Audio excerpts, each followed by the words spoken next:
morning! First time ko mag-good morning sa inyo. Good morning, Francis and Good Vaughn. morning, guys. Mantou Podcast. Simple on the outside, empty on the inside, and we can make it rich. Are you a baker? Oh, Baker? Well, what's baker? Ako nagbabike ako, pero di ako baker. Ako, actually, the fruit of it, of the earlier hard work. So, kinain ko lang siya. Von, Ganda na, Von. pick for today, Von. Is it about your mug? I'm so happy that we're in the morning schedule. But although I have to prepare. This is my tea. It's a ginger tea. I just want to share to you guys about the whole week pala. Kasi it's a Sunday, di ba? Happy Sunday. It's a Dharma Sunday, di ba? It's a Dharma Ano Sunday. ba nangyari, Francis? We just met yesterday. I'm finally able. Ay, talaga, nakita kayo? Oo, I'm finally able to get out of Cavite. So parang Wait, so were you back in Cavite? Or I live in Cavite. So I finally witnessed that episode of Manila na clear skies, blue, and then clouds, and then you'll see Less pollution. less pollution. Ganun talaga, no? If you're using less cars, less transpo. Laki na effect, ha? Oo, pero it's good for the environment, not good for the economy. Yun lang. Siguro kailangan every 100 years may ganun, no? Para makahinga mo na yung natin. So the earth is finally healed. This is really a good time, 2 months of retreat. So if the world can go retreat in 2 months' time, or let's say once every 30 years, so each generation has their own. Oh, maybe it will always be the catalyst for another generational change of anything. Let's say online and everything. So what we're doing now, diba? Maybe after 30 years may nangyaring ganun, may something na labas. Isip ako after 30 years. Totoo daw yun. Just Pandemic brings you a revolutionary theme or revolutionary period in the history. Kasi parang hindi na nauulit yung mga dati. So I think this is the time. Like now, we are more expressly saying na bikes is good for the environment, ganyan, and then we're going back to the traditional way.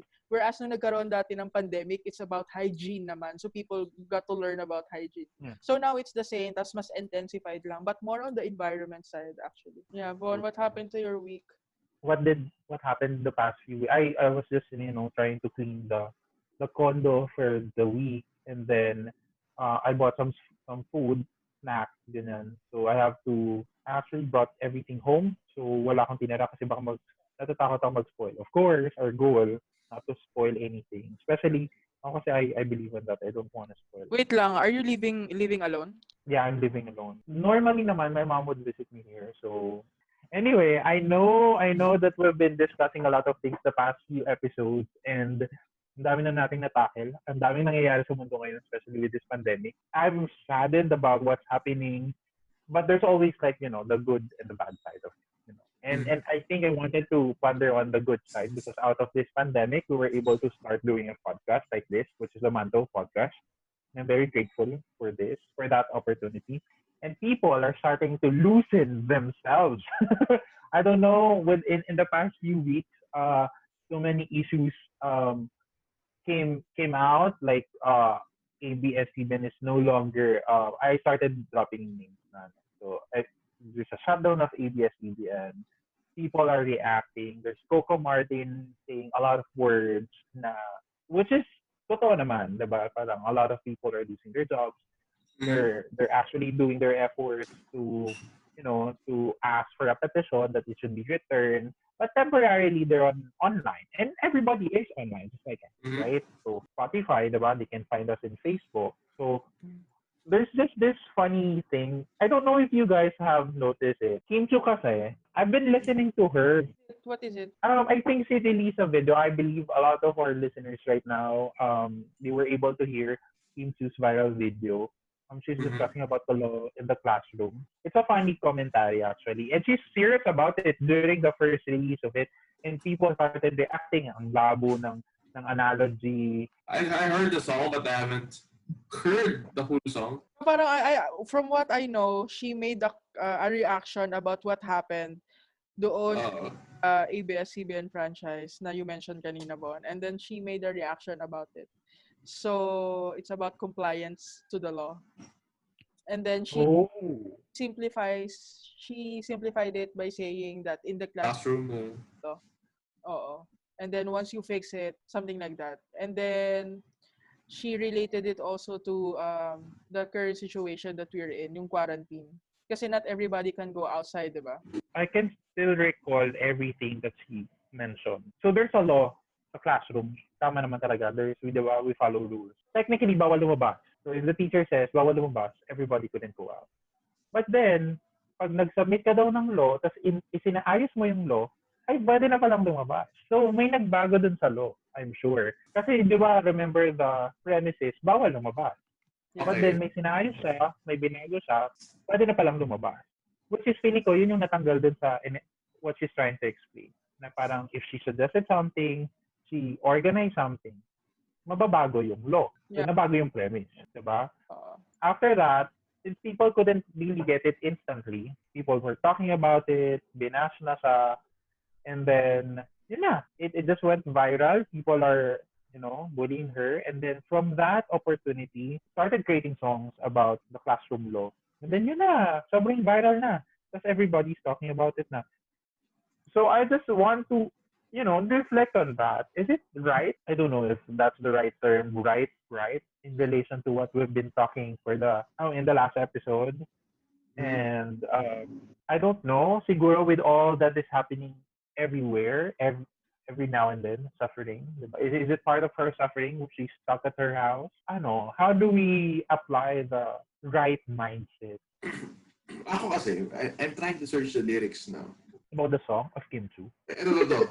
Sabi niya, kay gulo-gulo ng puso at isipan ko. Ito ba yan? I think that's the whole version na. Kasi from the bashing, she just decided to make a whole song about the classroom line. And then she decided to turn it into an opportunity. Yes. Di ba? Galing.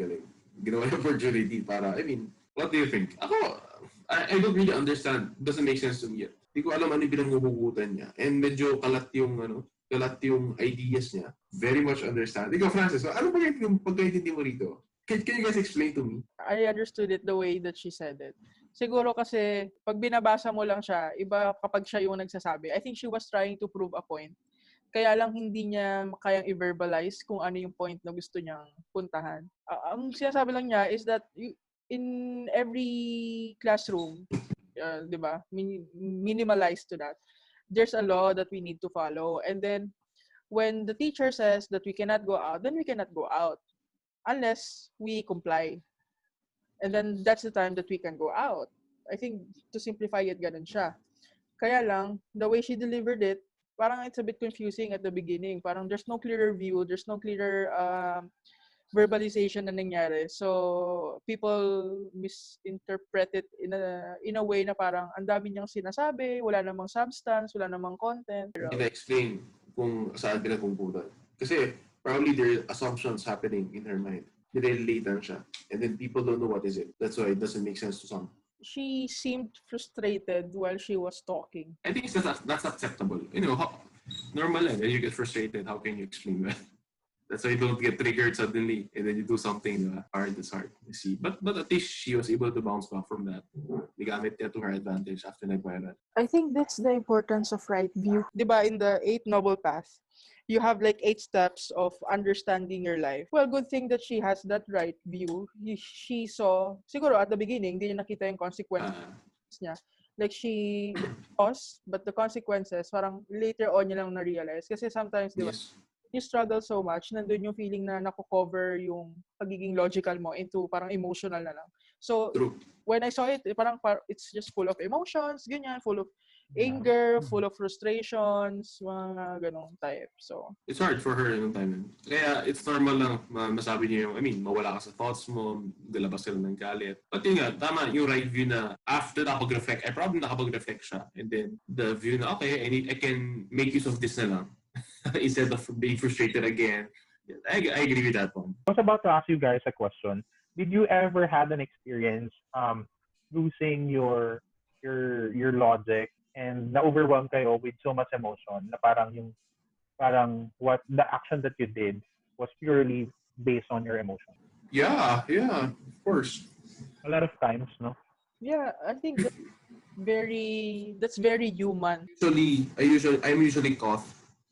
Kunyari, na-trigger ako, tapos iniisip ko na, dami ko iniisip. But usually, hindi ko naman nasasabi.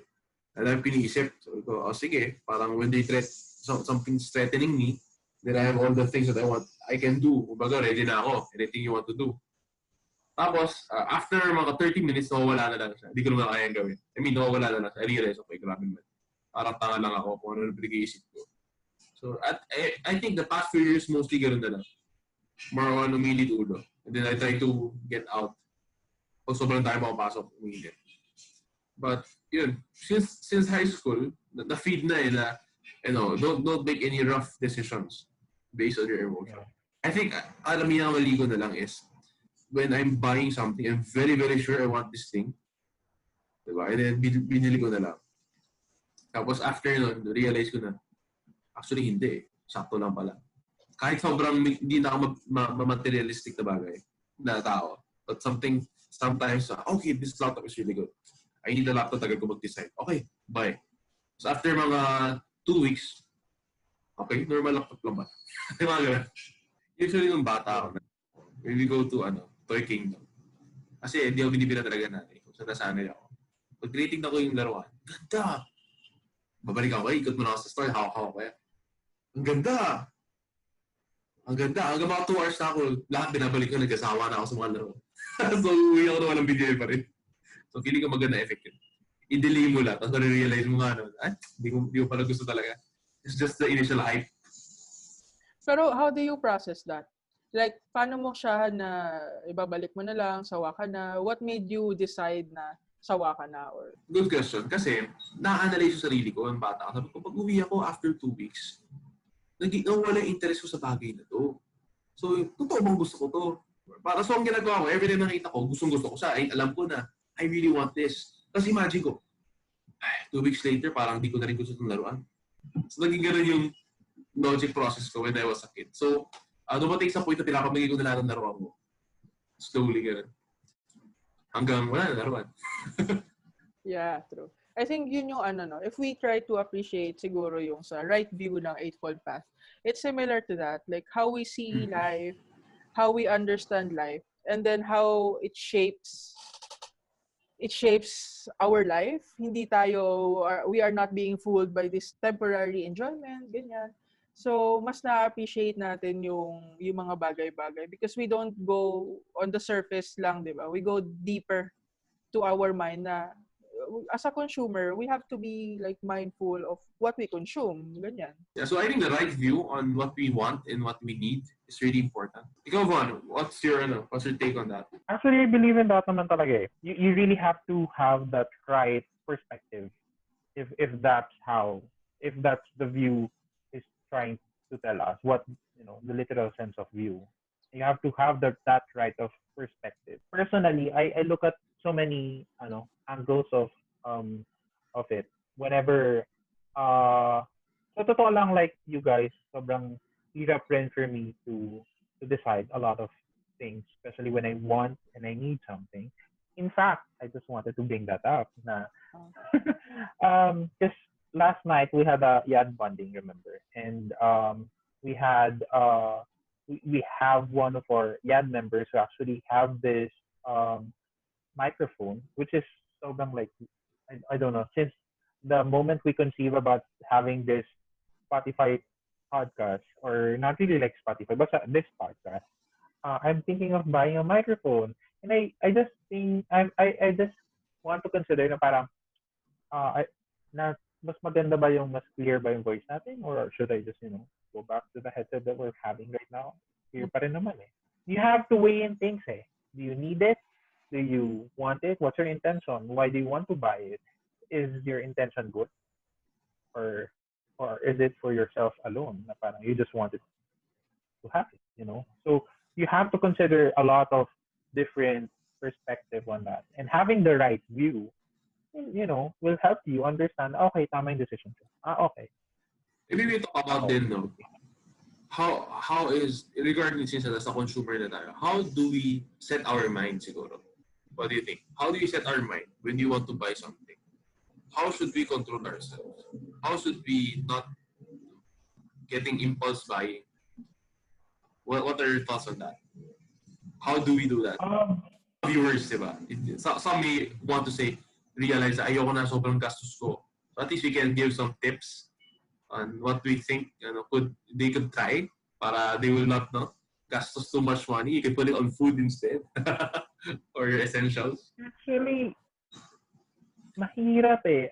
I'll be honest, I'm an impulse buyer of food, for example. So, pag siguro the first instance, it's hard to decline. Pero pag second time, third time, yan yung next impulse. Parang, so yan. Ako siguro for me, my process is, I know that the first, pag may gusto ka, you have these 5 senses, di ba? It go with what you see. So pag nakita mo, feel mo, gusto mo yon, feel mo, kailangan mo yon. So importante talaga na yung nakikita mo, is kaya mong i-control yung desire mo against it. Kasi ang first, yung kahit anong products, anything, kahit travel pa yan, travel ticket, ganyan. The first sense na pumapasok sa'yo, the first senses, siguro, one of the first senses, is yung eyes mo. When you view something, feel mo, gusto mo na lahat yung yun. Feel mo, kailangan mo na siya. So, I believe in one of the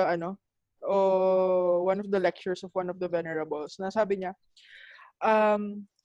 yung right view is the most important out of the 8 because it's the beginning, and the beginning is always half the battle. So imagine, start right. Nakita mo yung it's the right view. When you see it, yun may battle na agad yun. And then once you have a clear concept of what you need, and then medyo halfway there ka na, the rest will be easy for you to decide on. Yeah, actually, speaking of right view, it's also half the battle when you speak about a lot of misunderstandings. A lot of misunderstandings are because of incorrect views.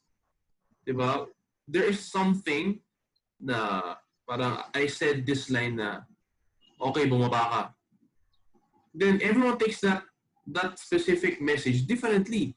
Meron na nagbawala, meron ng okay, meron ng diba, no reaction. So yung right view, sometimes kasi we can't blame people because of their experiences. Diba? Na nag-trigger na pag ganito sinabi, galit pa rin yung tao. So, may isang tao na walang meaning sinabi yun, feeling yung galit pa rin. So, I think that's one of the things that we need to also learn, yung right view on things. We don't judge easily. Kumbaga, when we react to something, we know it's because of our experiences, but not necessarily the real meaning of that thing. So, yeah, I think right view, it lessens a lot of complications of misunderstandings. Diba, the Buddhists always say, just treat it as it is. Don't put too much interjections of your thoughts because it's all biased. Just see it as it is. A mountain is just a mountain. Yeah. And when you see it as it is. You don't get too much problems in your mind.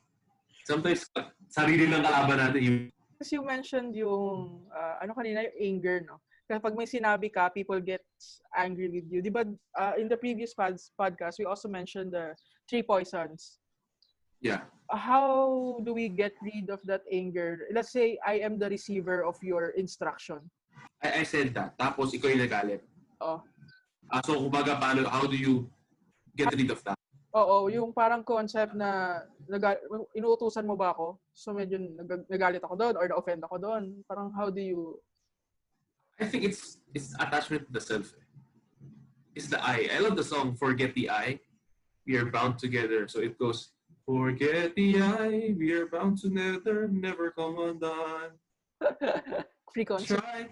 Yeah, it's we are one. Diba? Sabi niya, if you just let go of the I, then we don't get offended by people because there's nothing to offend. I get offended when someone younger than me tells me, Kuya, kunin mo nga to. Ano ba itong pasisip? Aba, kabata-bata ng tao, inuutosan mo ako? Oh, ganon. Kaya, teacher ka, estudyante mo, sir, I think mali yan. Oh, wow, mas alam mo pa sa akin yan, ha? Ako teacher mo. Kaya, di ba yung mga ganong bagay? So, it's because of we felt that something's attacking us. So, if you just let go of that, I think it's magical. Because what happens? Sir, ako, professor, itong student, sir, I think ko mali. Kung, ay, ganun ba? Sige, check ko. Eh, baka yung pala mag-save sa akin, itong estudyante ko. Di ba? So, I think that's very important. Very, very important to let go of the I. If we attach ourselves na, ay, sinaktan mo ako, ha? Nasaktan ako, ha? Just remove ako, hindi mo na nasaktan. Masaya mo na. everything's peaceful. No misunderstanding. Ego lang yan talaga. I think it's just ego. Yeah, true. I would agree on that, actually. Kasi, yun na rin ako eh. I think ako, since I'm a very experimental, no? There are times na, I have the tendency na I would attach myself to the I, and there are tendencies na I would detach myself from the I. And then I try to see how people respond to me. There are times na parang minsan acting skills no? You were in a grocery store, ganyan. So, nasa pila ka. And then, kapag yun nga, parang if people, parang tinamaan yung ego mo, mag-react ka badly or harshly or, diba, parang out of your emotions, you'll just drop that line. Pero, if you detach it, you're normal. You're just ordinary as everybody else. And, you wouldn't be able to say something bad or hindi lalabas yung emotion. It's hard to say that, especially if you're coming from this experience na, or from a background na parang I'm highly emotional, or you're unaware na parang you're highly emotional. Let's say since Bon, you guys are commuting, diba? MRT ganyan. And then someone like pushed you, or someone wants to get ahead of you in the line, ganyan. Do you get angry about that, or how do you react to that? I'll be honest. Like I said, experimental actor. I had both circumstances or I had two situations wherein one is nagalit ako, or parang I reacted to that. So I was attached with myself. Yeah, normally magagalit ako. Or ang reaction ko is, uy, pumila ka nga, or ano ba naman yan? Grabe. Ako rin naman nagmamadali, ganyan. So I have, I'll be honest, there are times na out loud na sasabi ko, or there are times na parang deadma. Pero ako lang naman yung affected eh. It's running in my head na parang hindi ako papatalo, nilagpasan niya ako, ba't gano'n? That's unfair. There's injustice. I'll never go back to this, ayoko na ng ganito. But at the end of the day, the following day, commute pa rin naman ako. Gets mo? Parang it's the same thing. So, sino ba yung affected? Ako lang rin. At the end of the day, ako lang yung nag-absorb nung idea na yun, na parang yung galit mo, di ba? Yung inis mo, yung all that feelings, you will be the one suffering from that. Kasi i-absorb mo siya eh. Nandun ka na sa loob ng tren, ramdam mo pa rin siya. Nakarating ka na sa office, ramdam mo pa rin siya. And I hate also, I personally hate pala na parang affected ka na of one simple situation that happened in your day, sa buong day mo. Na parang, di ba? Parang, is it worth it? Di ba? Yun nga eh. Well, personal ko lang naman yun. Personal thought ko. I mean, don't you think na, so syempre sinabi mo na, sasakay ka rin naman dito, parang you're talking still about yourself. Di ba? You don't have that compassionate mind na baka kailangan niyang magmadali kasi may emergency or nawiwiwi siya or something like that. But then, process your anger internally in a sense na nakalimutan mo na that someone else is more important than yourself. Exactly. That's what I'm saying na kanina, I play two roles, diba? The first one is when I reacted badly about yung sa kanya. That's why, ang thinking ko is, basta next time. Saka, wala naman akong choice. Babalik pa rin ako. That's my first experiment. But if I set into the parang, nagmamadali siya eh. The other way around is, I will, if somebody's angry, sorry, I have no bad intention. Ito, I'll be honest, on the other side, if I wasn't attached to my I, to the ego of myself, namura ako or natulak ako or something, I don't like what happened. If you're not so attached about yung sa sarili mo or dun to the I, or you're not highly emotional, go back to your intention. I didn't do anything bad. Diba? Parang, minura mo ako. I didn't do anything bad. Parang, wala akong ginawang masamang bagay sa'yo. Pero, inabsorb ko yung negative energy mo. I wouldn't spread it. I would just contain it. Yeah. At least nabato mo na sa akin eh. I wouldn't pass it on to other pa. Na parang minura mo, papasa ko pa sa iba. Yun lang. Hindi na lang ako yung minura mo. Parang gano'n. Kaysa ibang tao. Parang gano'n na. Exactly. At least ako, naiintindihan kita. Yeah. That's it. Parang, How do you so yun practice How do you practice this right thought kapag you're in a place na parang feeling mo ikaw yung nalugi or ikaw yung na take advantage ng ibang tao? Well, yun nga eh. I have the tendency to meditate kasi. I have the tendency to reflect. So, in my case, kapag gano'n, parang feeling ko parang nadehado ako dun. Wala na eh. Parang, yun nga, tama yung point mo. Parang think about the perspective of the other person. Remove yourself into that situation. Parang, what if ikaw yung nandun sa position niya? Parang, how would you think of that person? May reason siya eh, kung bakit niya nagawa yun. So, yes. Perspective. Diba? Switch your perspective. Maybe you need to. But ako, I have the tendency kasi na, observe ko lang siya, react it dun sa ginawa niya, absorb the energy, whether it's positive, negative, absorb it, and then think it ng saglit lang. Ako, what I do, if I had a bad case dun sa pagpila pa lang ng MRT, pagdating ko sa Ayala, I go down kasi I have to ride another shuttle pa going to the office eh. So, either inside the shuttle while riding the habal-habal or yung transportation ko right after the train, yun yung meditation space ko. Yun yung time wherein I'll think about the person, I'll think about what happened. Kasi wala naman akong ginagawa eh. Nakaupo lang ako sa shuttle going to the office or riding the habal-habal.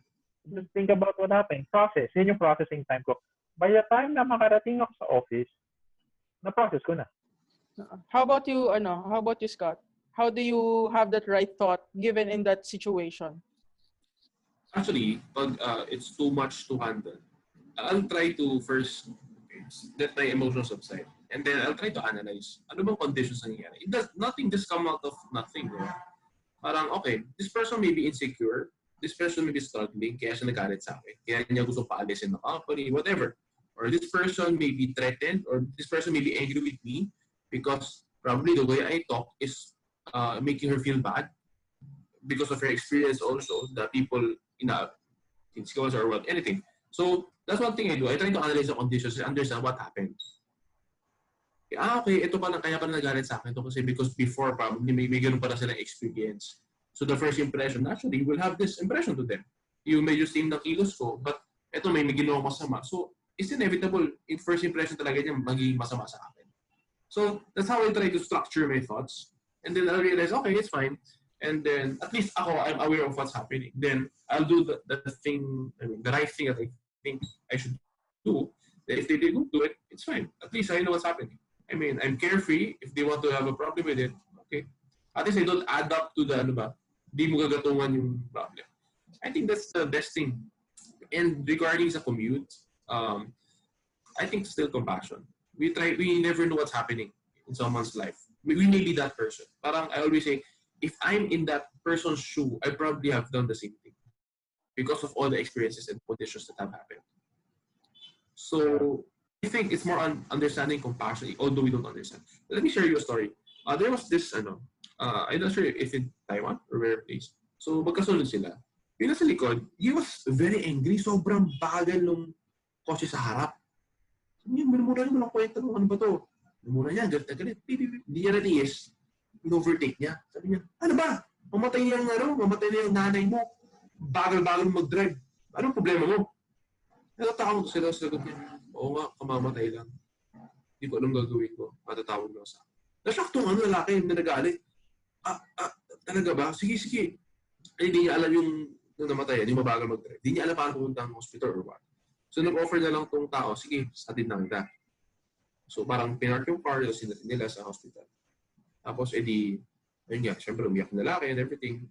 At least sakit na yung mother niya. Then, late nung huli, nung itong guy na to, nung nagalit, realize niya, nagsisi siya, sabi niya, why didn't I thought about it first? Naggalit na ako basta-basta without asking the person why. I was so triggered by just tapos talaga namatay nga, di ba? So, there are a lot of circumstances in our life. I think ganun. But, eto kasi, sakto lang, tinanong niya, nalaman niya. But how about yung iba na hindi natin natanong? Maybe he's having really a bad day, worse than ours. Maybe yung boss na finare siya. Or maybe binrake siya ng jowa niya, kay minute ulo niya. We never know it. People have their own experience. At the one way we can see is sympathy, compassion. Yeah. Naman to, he has to deal with this experience. Okay na, ako nasaktan. I understand where he is coming from. I think that's one way. Yeah, pero grabe no. Yung frame sa business story mo, how your speech can really destroy a world. Yes. Parang it can shatter someone's dream. That's why the Buddha always said, diba? After you have a right view, you have a right understanding of what's happening. So you understand what conditions are happening. And then later you need to make sure your speech are right. Because it's like a knife, diba? Pag na-slash mo na yan, kahit mag-heal yan, may scar na eh. It can shatter someone's dream. Pag binaligtad mo, the encouragement, could drive you a mile, diba? To do something more. Baka yun na lang kailangan ng taong yun para to pursue his dreams. Or baka yun din yung exact word na kamali to let him hang himself. We never know. Diba? So, the right speech is very important. True. That's why we really have to be very cautious on what we say to other people. And then we cannot just give out compliments just because we just want to make fun or sarcasm, those things. Kasi you don't know what your words can bring to other people. Yes. Really important to have that right speech and right actions, not to offend. Yes. Yeah. You follow it, of course. Yeah. Regarding right speech, you mentioned flattery. Actually, people ask, kailangan ba diretso ko magsalita? Kailangan diretso ko magsalita para totoo ako eh. But sometimes, I think it's also part of hindi mo na makontrol sarili mo. Kaya mo ginagawa yan. Nire-reason out mo na lang na, hindi, diretso talaga ako magsalita. Pero mabuti intention ko. The problem is, tama intention ko mabuti. But yung receiving end, it adds something, nagiging masama yung dating. So, depending sa tao, a person with wisdom would do is, depending sa taong to, adjust how I deliver my message. So, I don't just think na, hindi gano'n talaga ako, ito yung tama na didiretsuhin kita. For me yun, I just try to defend myself. But I think right speech should include how we deliver the right message to the right person. And then we refrain from flattery. Because flattery is just saying, ay, parang, ang galing-galing mo. Diba? You're not giving the real message. Na, no, parang we criticize well. I think that's the right speech. Yeah. Well, I'd like to add on to the right speech thing. No? Parang, yes, I totally understand what right speech is trying to tell us. Na parang, it's true that words are really very powerful. You can crush or you can destroy and you can empower a person with your words. But I'd like to add na right speech comes with the right tone. Very important rin kasi yung tone yung delivery So the way you deliver the message is very essential. So you have to consider I think, diba, I believe in one way or another, we've tackled that especially during our college days in our communication classes. Or if some of our listeners doesn't have any communication classes before, I believe this is an opportunity for them to understand that whenever you deliver something to another person, diba, it's like customer service. Na parang we should be magalang, we should be someone, caring. So if you're saying something, the right tone will help you to deliver the right speech to that person. So kung pangit yung tone mo, I think that's what you're trying to tell me. Na parang the person couldn't just control himself. Maganda naman talaga yung intention ko Pero if you don't have that tone, I don't think yung receiving end ma-absorb properly yung gusto mong sabihin. Yes. Mapasama lang siya. Diba? Kaya nga speech requires compassionate mind. That's why you have that right thought idea of Buddhism. Kasi without the intentions could be good. Pero sometimes it brings a lot of consequences, That's why you have to... We're not aware. Oo. That's why the actions Sometimes pala natin, di ba, there are a lot of things na, ginawa ko to para naman sa kanya to Di ba? Yeah. Para sa kanya to, ba't mo siya nagagalit? Bakit pa ganun?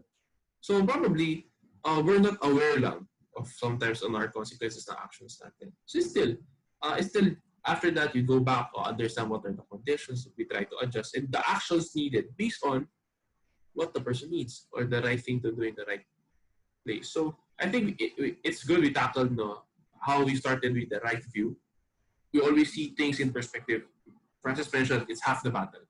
Because with the right view, you will have a right understanding of what's happening. You will try to understand. Be more compassionate, to give empathy, sympathize with people, and understand where they're coming from. Then there comes the push on how do we use our words to say better words to help that person improve instead of hurting them just because of our habits. No, it's not worth it. We try to make our words well delivered. Then after that, we also be mindful, not only words but with our actions, so that the receiving end will benefit, given all the right intention. So I think that the first four of the Eightfold Path is that important. And then, yeah, I think with just these guidelines, I think everyday life, everyday struggle will be lesser and lesser, and it will be a Mantou life. And That's so true. Buddhism by doing right view, right thought, right speech, and right action. This four is already considered to be, one of the most difficult things to do in Buddhism. Yes, every day it's the struggle we face every day. But imagine how it can be your life. I mean, by just doing the simple. It's simple, but not simple things are not easy to do. Tsaka the habit Yeah. that you've had in the past, and then Yes. you really have, it's important you put effort and efficiency to whatever you do. Imagine mo, you learn to live at 25 years old. What about the 24 years? You have your parents, you have your classroom, you have your teachers, you have your relatives. Everyone's contributing to you. And then, 25 ako, ito pala yun. Ito pala yung affected me. So, for those who realize these then, don't try to push yourself too hard. Okay? Just take it slowly. Because imagine 25 years para maging ikaw ngayon. If you want to slowly change, it doesn't work in just 1 week, 1 day, 1 month. It will take years for you to perfect, again, another habit of yours. Because habits are formed a long, long time ago. Too many factors. So at least now, we start to become aware. At least the future, we're mindful of what you want to be. If you're 25, at least for the next 25 years, you can do what you want. So it's okay. Yeah, you have enough time to develop yourself. So you Yeah. have a long day Life ahead. is, ano ba sabi ni Aristotle? Si Aristotle ba nagsabi na? A life unexamined is not worth living. Alam ko si Scott nagsabi na. Hindi. And I'm pretty sure after this, no, there's a lot of struggles going to happen fast. So that will test your right view, your right self, your right speech, right action. So I included your right self because you're part of the whole thing, diba? So yeah. So I think we should wrap this up, and I have so many things that I've learned so far from the whole discussion. I feel there's more to it, and I'm excited for the part two of this um, podcast. So we're giving them a hint that there will be a part two of this Eightfold Path since we only tackled half of it. You Okay. guys. So, again, good morning to you, Von and Francis. Let's go with the day. See you guys, all our viewers. Thank you so much. Please put your comments so that we'll know how to think. If our topics are relevant to you, if you like it, if you don't like it, please do let us know. Okay, it's the world, True. And start your day with a daily dose of the Mantou Podcast. Yes, it gives you a right perspective. Have a right view. Exactly. Yeah. And If we're doing it weekly, I hope that our listeners and our audience will eventually learn something from our weekly discussion. And if you have something on your mind to share us, what you want us to tackle in the coming weeks, though we already mentioned that we're gonna have a part two of this. Please do send us your comments, give us your feedback. It's very necessary for us to listen to you guys. Have a great day, everyone. Have Bye. a wonderful Sunday. Bye, Von, Francis. babay na nga. Babay na ba?